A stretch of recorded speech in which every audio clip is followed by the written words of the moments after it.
আজি সাজটো এনেকৈ খাব লৈছোঁ যিহেতু বেঙেনা বইল কৰি ল'লোঁ আৰু চানা আছে, তিতা ভেকুৰী আছে আৰু এইটো জলকীয়া আৰু মই এনেকৈয়ে খাওঁ।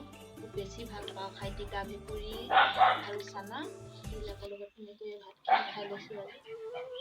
আজি বেঙেনা বইল কৰি ল'লোঁ, দুটা বেঙেনা লৈছোঁ দেই, ডাঙৰ ডাঙৰ।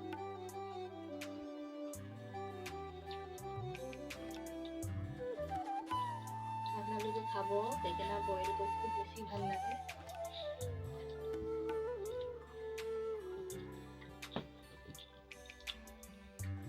জলকীয়া এটা কাটি দিছোঁ চানাটো আৰু গোটা কৰি লৈ লৈছোঁ।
বইল কৰিলে জলকীয়া বইল কৰিলে মানে বেঙেনা নিমখ নোসোমাই, সেইকাৰণে কেঁচা নিমখ লৈ লৈছোঁ।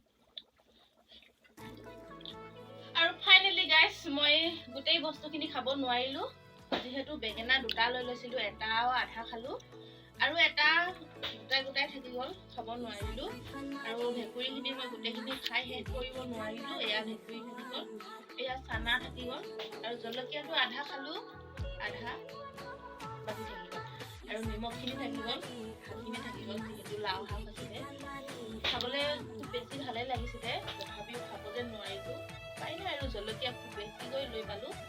আৰু গৈ শেষত মই ইমানখিনি ভেকুৰী খাই মানে খতম কৰি দিছিলোঁ মানে এইখিনি বাকী থাকি গ'ল আৰু এইখিনি খাই দিয়া হ'লে খতম হৈ গ'ল, কিন্তু খাব নোৱাৰিলোঁ।